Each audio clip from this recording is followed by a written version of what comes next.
By the way, Jake, at an intelligence hearing on the Hill, Comey was asked again whether or not he could go into what the FBI knew about relationships within the Trump campaign and people in Russia. He said, "I can't talk about that in an open setting. I'm happy to respond to you in a classified setting." What I'm told is going on is that the FBI is investigating people who were perhaps surrogates for the Trump campaign, and whether or not there was any communication, whether there was any efforts to communicate with people who were associated with the Kremlin, with the Russian government. Again, I've been working on this story with Jim Sciutto and Evan Perez and Carl Bernstein. We've all been working on this, and they all join me now.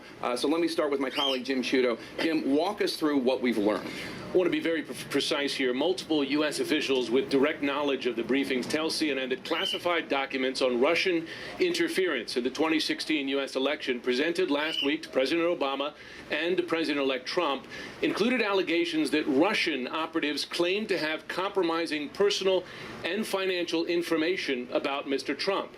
The allegations were part of a two-page synopsis. These were based on memos compiled by a former British intelligence operative whose past work U.S. intelligence officials consider credible. The FBI is now investigating the credibility and accuracy of the allegations, which are based primarily on information from Russian sources, but the FBI has not confirmed many essential details in the memos about Mr. Trump. The classified briefings last week, I should note, were presented by four of the senior-most U.S. intelligence chiefs. That is, Director of National Intelligence James Clapper, FBI Director James Comey, the CIA Director John Brennan, and NSA Director Admiral Mike Rogers. This two-page synopsis also included allegations that there was a continuing exchange of information during the campaign between Trump surrogates and intermediaries for the Russian government. This, according to two national security officials. CNN has confirmed that the synopsis was included in the documents that were presented to Mr. Trump. However, we cannot confirm if it was discussed in his meeting with those intelligence chiefs. The Trump transition team declined to comment. I should also mention that the Office of the Director of National Intelligence and the FBI also declined to comment as well. Now, we should point out that we did reach out to the Trump team. They say that they are working on a statement. They will get back to us. As soon as they do get back to us, we will provide that information in our online reporting and also on television. I just want to underline, this two-page synopsis that we're referring to, this is an annex. This is an addendum to the intelligence community report. That's exactly right. There was a broader report that spoke to the intelligence community's assessment that Russia hacked the U.S. election, interfered in the U.S. election, and also had an intent in doing so. This two-page addendum was included in the documents for this briefing, but it was not part of that larger assessment on Russian interference. Now, Evan Perez, let me bring you in. We know that the intelligence community and the FBI, they are still trying to vet these allegations. They found the individual, the former British intelligence official, they found him credible and his sources credible. The allegations, they weren't so sure. So why even bring it up with President Obama or President-elect Trump? That's right. There are a couple of reasons, Jake. The reasons that they were given to do this is that the intelligence officials tell us that they included the synopsis in part to make the President-elect aware that these allegations involving him are circulating among intelligence agencies, senior members of Congress, and other government officials in Washington. Several officials with knowledge of the briefings tell CNN that the information was also included in part to demonstrate that Russia had compiled information potentially harmful to both political parties, but only released information damaging to Hillary Clinton and Democrats. Now, this synopsis was not an official part of the intelligence community case about the Russian hacks, but some officials said that it augmented the evidence that Moscow had intended to harm Clinton's campaign and to help Trump. Fascinating. And Carl Bernstein, let me bring you in here. This information, it did not start with U.S. intelligence, and it did not start with the FBI or law enforcement. Where did it come from? It came from a former British MI6 intelligence agent who was hired by a political opposition research firm in Washington who was doing work about Donald Trump for both Republican and Democratic candidates opposed to Trump. they were looking at Trump's business ties. They saw some questionable things about Russians, about his businesses in Russia. They, in turn, hired this MI6 former investigator. He then came up with additional information from his Russian sources. He was very concerned by the implications of it. He then took it to an FBI colleague that he had known in his undercover work for years. He took it to this FBI man in Rome, who turned it over to the Bureau in Washington in August.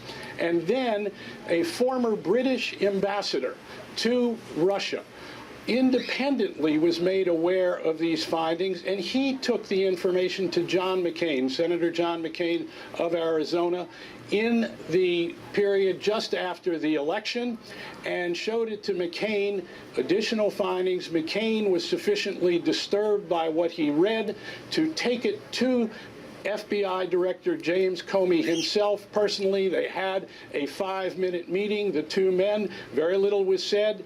McCain turned it over to him and is now awaiting what the FBI's response is to that information. And Jim, a lot of this information in the former MI6 officials' memos has been floating around in Washington for a while. But something has changed here that now has made this more credible.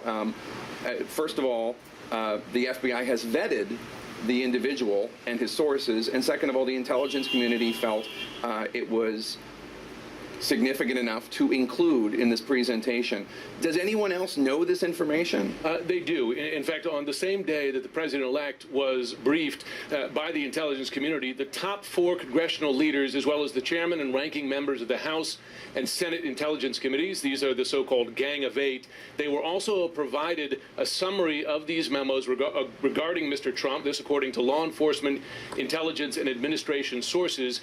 That said, the synopsis was considered so sensitive, it was not included in the classified report about Russian hacking that was more broadly distributed in Washington, but rather in an annex that was only shared at the most senior levels of government, that is, the current president, President Obama, the president-elect, Mr. Trump, and those 8 congressional leaders, Jake. So just to highlight the point there, you now have the intelligence community in possession of these documents and at least taking a look at them. You have the FBI, as Evan has reported, taking a look at them, and those senior congressional leaders.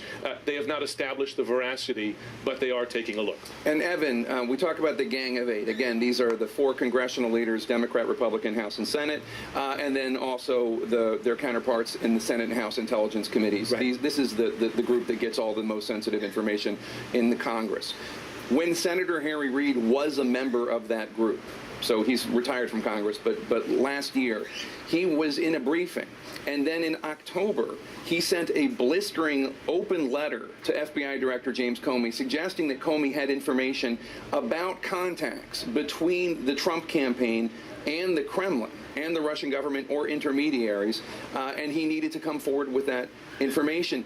This is part of that? This is part of what Harry Reid was referring to when he made those public statements. And again, he sent a public letter to Director Comey asking him that he come out with this information. And today, by the way, Jake, at an intelligence hearing on the Hill, Comey was asked again whether or not he could go into what the FBI knew about relationships within the Trump campaign and people in Russia. He said, I can't talk about that in an open setting. I'm happy to respond to you in a classified setting. What I'm told is going on is that the FBI is investigating people who are perhaps surrogates for the Trump campaign, and whether or not there was any communication, whether there was any efforts to communicate with people who were associated with the Kremlin, with the Russian government. Again, they don't know the extent of this. This is something that has been on their radar. They've been looking at this.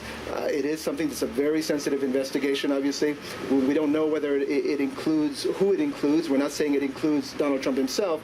At this point, we understand that it's related to people who are surrounding the campaign. So we know that the FBI has been looking at this, and now that the election is over, now that that is out of the way, it is something that we expect that we will get a lot more attention from the Bureau. So let's just underline this so nobody misunderstands, because we've been really working hard for several days now on getting this precise.